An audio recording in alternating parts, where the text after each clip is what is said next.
Hey, welcome to our Mile High podcast. We're so happy you've joined us. If you're interested in the 4 spiritual laws of prosperity, it's a great book by Edwin Gaines, and I'm doing a free class based on it on the 4 Tuesdays in May.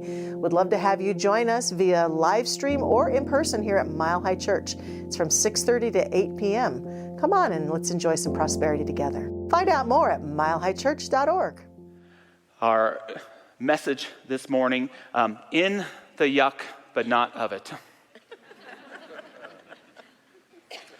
There once was a man who was walking with his spiritual teacher. They were on a hike, and the man fell and hurt his knee. And the man grabbed his knee, and his teacher said, "Don't grab your knee, grab your breath." Don't grab your knee, grab your breath.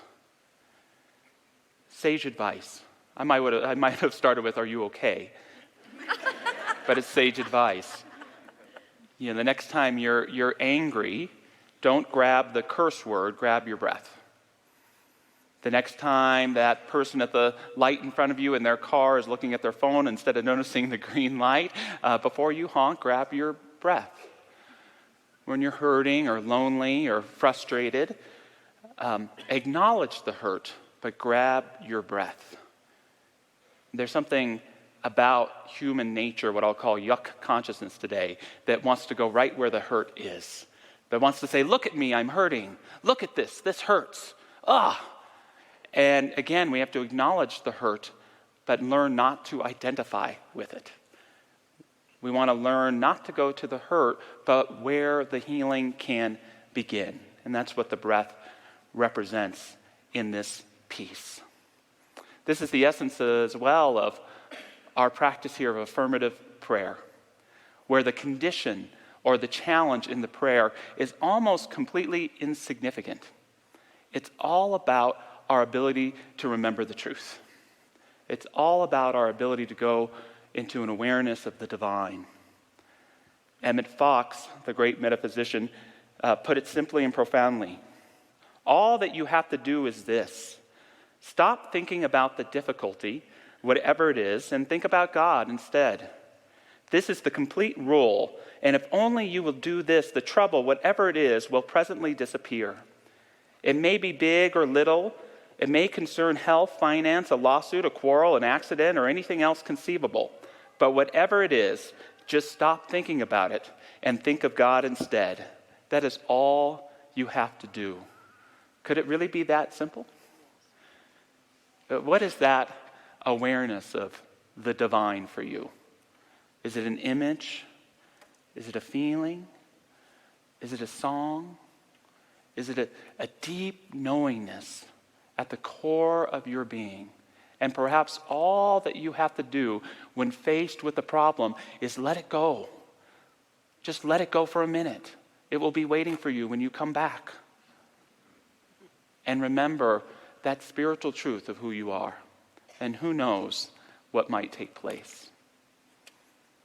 I once had a deep fracture in a relationship with someone I love. A mental health episode came up, and it was at that point, perhaps you've had this experience in your relationships where even if you were calling and trying to practice forgiveness and love, it would just make things worse. You ever had that?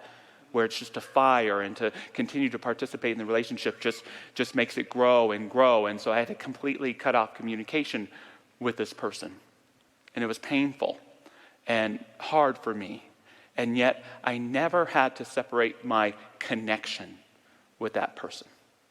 Because each and every morning in prayer, I could see the spiritual truth of this person who I love, who they really are.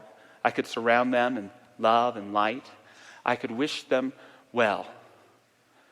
That's an amazing truth as well, that even behind the fractured surface that life sometimes presents to us, there is always that deep connection. The spiritual truth always remains and endures if we can cultivate it.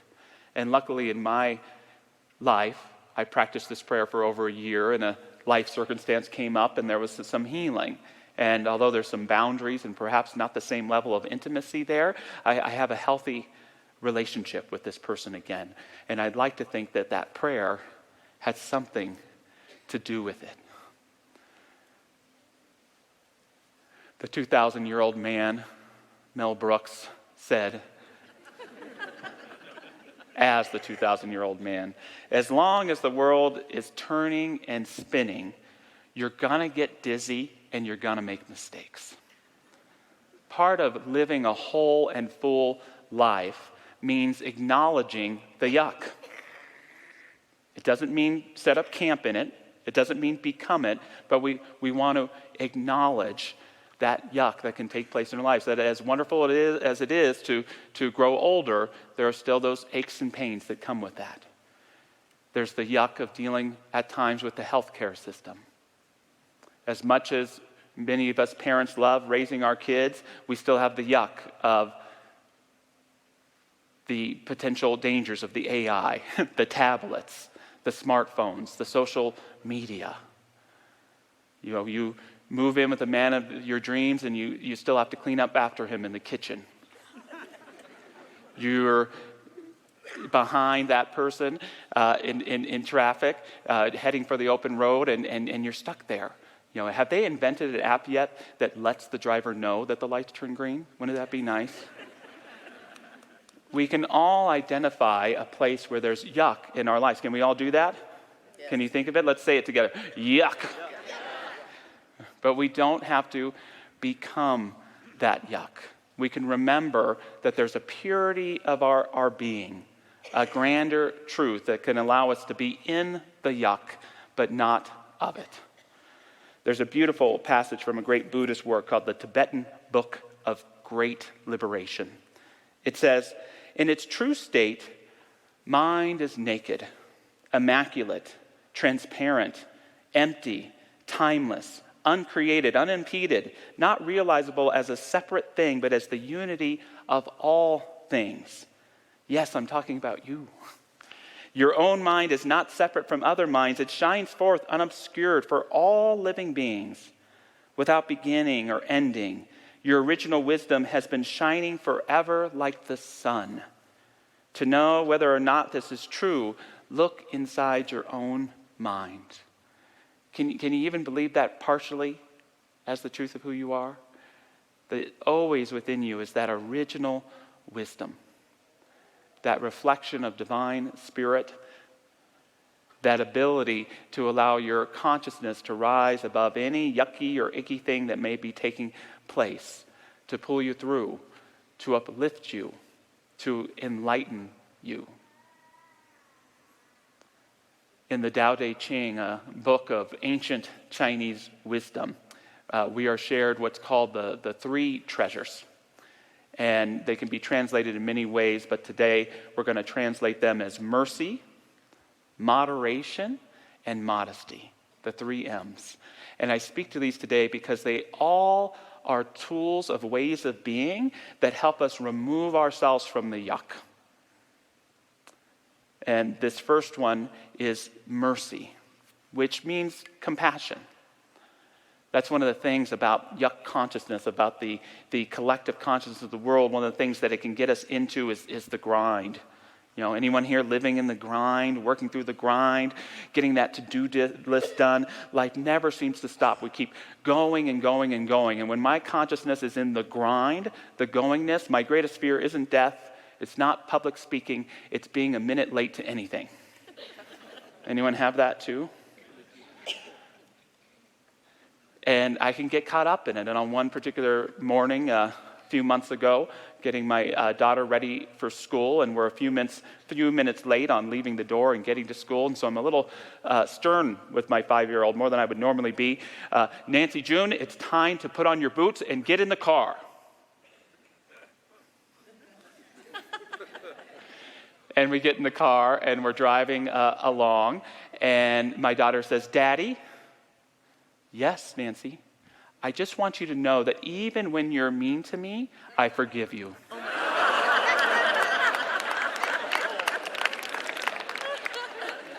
And it was an experience of grace, of great mercy. I honestly, I don't think I've ever felt so loved as I did in that moment uplifted, affirmed, removed from that consciousness of yuck, to remember the truth of who I am by an angel, a little bodhisattva, a Jedi in a car seat. And we can practice that kind of mercy too. Is that not what Jesus meant when he said that we must be like little children to enter the kingdom of heaven, just like little Nico over there? We can remember, amen, amen. Oh, it's Juniper. Sorry, Juniper, that's what she was reminding me of. That we can experience that kind of mercy, that in your day-to-day interactions, as opposed to holding people accountable to the grind or to the task list, when we can, again, respond with compassion, we immediately get out of that rat race that Lily Tomlinson reminded us, even if you win, you're still a rat. And we can put our souls up front. We can be authentic, and we can make a real difference in helping people remember who they are, much less practicing that compassion towards ourselves. So mercy, and also the second gift of moderation. Moderation. There's the consciousness in the yuck that's cultivated by our consumer culture. And we could define this consciousness as you can't have just one, right? I think Ruffles made it famous. They actually articulated, you can't eat just one. And there's this culture that kind of needs us to be empty. It needs us to want to have more. And unintentionally, it creates a sense in us of emptiness, of need, and of not enoughness that gets articulated through drinking too much, eating too much, smoking too much, listening to the news cycle too much, being on our phones too much. And what I can tell you and what I've learned is if you do and consume something from a place of emptiness, you're only going to wind up empty in the end. We have to learn to consume from that place of fullness. And when we do that, our fullness is affirmed for us. We can say and affirm, yes, I can have just one. You want to say that with me? Yes, I can have just one. And make it beautiful just the way it is. The Tao tells us, be completely empty, be perfectly serene. The 10,000 things arise together, and their arising is their return. Now they flower, and flowering still homeward, returning to the root. The return to the root is peace. Moderation isn't so much about cutting back. It's realizing that the only way we experience true abundance is sometimes through the less. It's through the simplicity that we can experience the richness of our lives. I'm a dessert fan. Anyone else here a fan of dessert? So one thing I like to do, especially on the sacred candy holidays of Halloween and Easter, is I will only let myself eat one candy. And I kind of turn it into a bit of a meditation. I'm going to offer it to you right now. We may even have some chocolate to share. If you leave the wrappers in the seat in front of you, I will be fired. So please keep them with you if you want one. Come around. But I like to take a little candy. Here's a little Mr. Good bar right here. And I just slowly open it like Charlie getting ready to see the golden ticket. And I behold it, and I see it, this chocolate, the great sacrament of Mile High Church.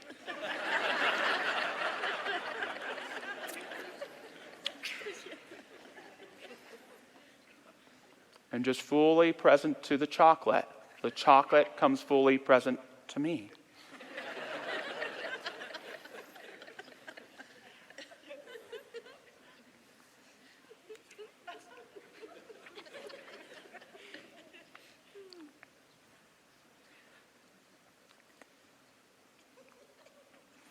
And you might notice, like I'm the first thing that I notice, wholly and completely satisfied. I'm not thinking about the crackle I'm going to grab next.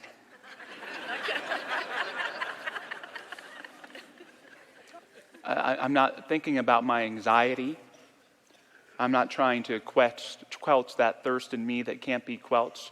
I'm simply enjoying a piece of chocolate. And I'm not hungry. I'm full, and I'm grateful for the life that I'm living. What does it mean? I know this is kind of complicated to talk about. I guess I'll go ahead and finish the rest of this after. As we want to ask ourselves when we're approaching the things that we're consuming, what we're consuming from. And when we can be fully present in a place of loving who we are, when we can consciously consume whatever we're enjoying, we can experience its richness. Love the Mr. Goodbar. Moderation helps us experience the fullness of our lives on an everyday basis. Mercy, moderation, and lastly, the third treasure, modesty. Modesty or humility. There's this aspect in the world, maybe you have it too, I definitely fall into it, where you want to be first, where you want to be special, where you want to be the best, and so you live your life in this competitive spirit as opposed to seeing people for who they are. You compare yourself to them or try to one-up them in some way. And getting out of this takes humility. Getting out of this takes modesty. To love ourselves as we are, to be enough as we are, and to not have to be so competitive or driven, but to be self-loving and creative. Anyone here have any frenemies? You know what a frenemy is? That's a friend that you might be close with, but you have a competitive spirit. You secretly don't really like each other, or you let each other know that in times of gentle ribbing. And I have a great frenemy. We've known each other since we were teenagers. And what we do is we try to brag about things going on in our life and then act unimpressed by them. Josh, you wrote a book? That's wonderful. Self-published, huh?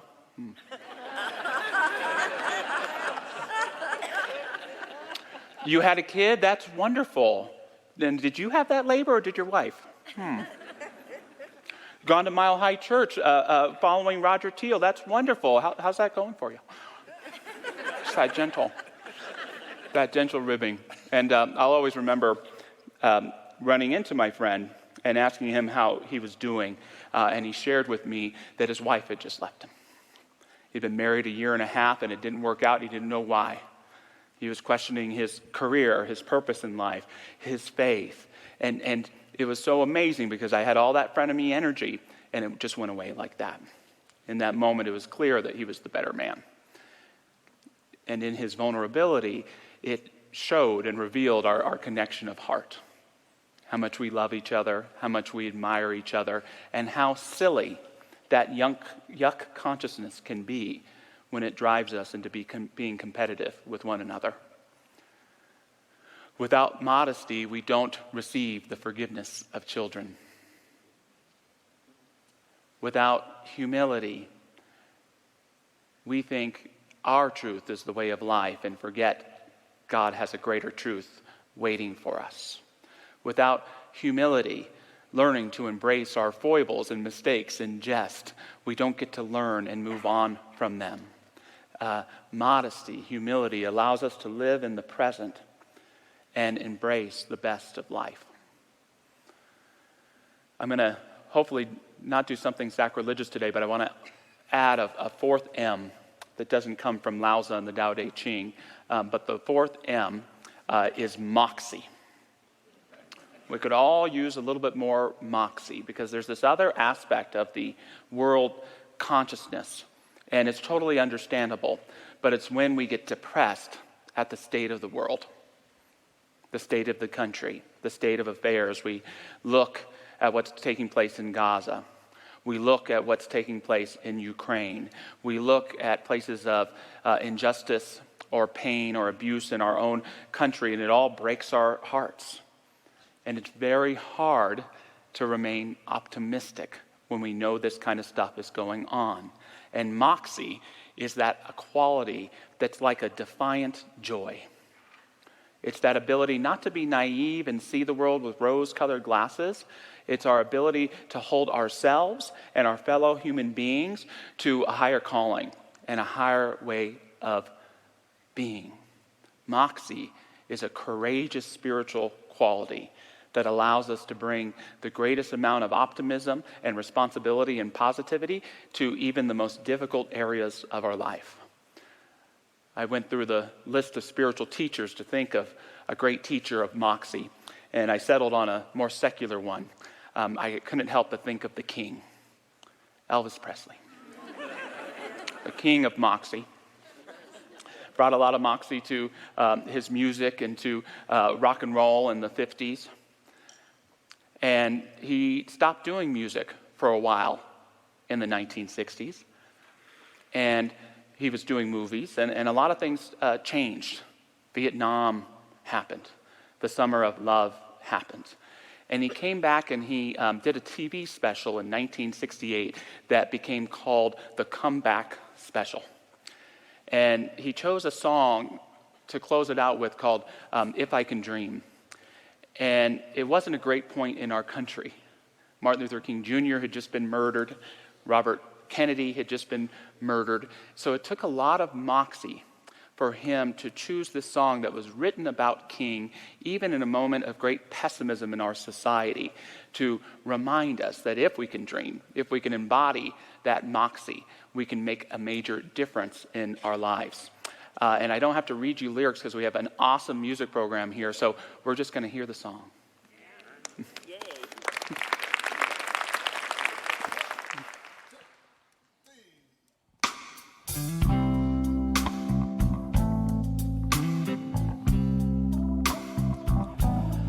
There must be lights burning brighter somewhere.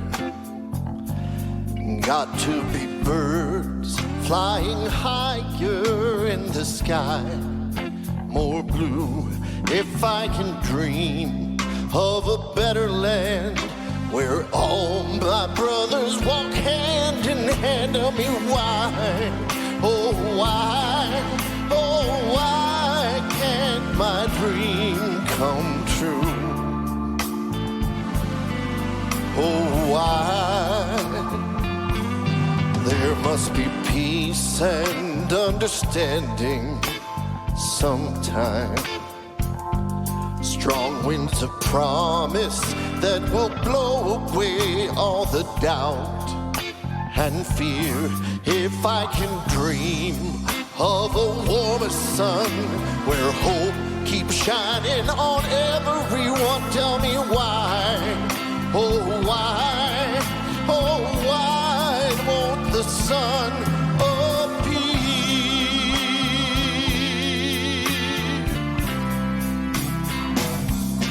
Oh, we're lost in a cloud with too much rain. We're trapped in a world with trouble and pain. But as long as a man has the strength to dream, he can redeem his soul and fly. He can fly. Deep in my heart, there's a trembling question. Still I am sure that the answer's gonna come somehow. Out in the dark, there's a beckoning candle. While I can think, while I can talk, while I can stand, while I can walk, while I can dream. Oh, please let me dream. Let it come true.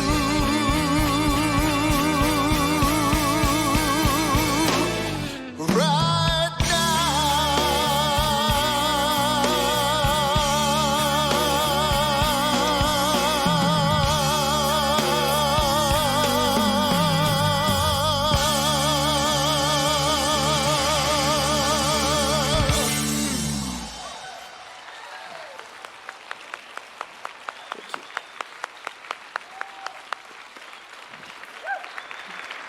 Tom Litch even gave us a little bit of hip and knee shake, if you noticed that there. Thank you, Tom. If Elvis can do it in 1968, you can do it in 2024. Let's have a prayer. Just moving into that awareness, that original wisdom, that divine light in each and every one of us, something that we all share together, yet is individualized in our hearts and our minds and practiced in our daily life. We give thanks for this divine knowing of truth within us and know that it's up to us to cultivate an awareness of it in all areas of our lives, that through these treasures of mercy and compassion, of modesty and experiencing more through each and every little thing, of modesty and practicing humility, and of having that moxie that always knows that light within us is greater than any darkness that may appear around us. We are giving these treasures not just to improve our becoming, but to respond to anywhere that gives us that impression of yuck, of not enough, of fractures, of hurt. We can remember that truth of who we are, and we can hold others to that truth of who we are. That a life lived with love at the center is possible, and as a byproduct of that is great healing, great forgiveness, great understanding, and the true richness of a great life. We give thanks for it. We apply this knowing to anyone we know or anyone we don't know who could use that healing spirit and that reminder of the truth of who they are today. We let it be, we let it root, we let it grow, we let it become. And so it is. Amen. Thanks for listening to the Mile High Church podcast. This podcast is made possible by the generous contributions from listeners like you. To make a donation, please visit milehighchurch.org.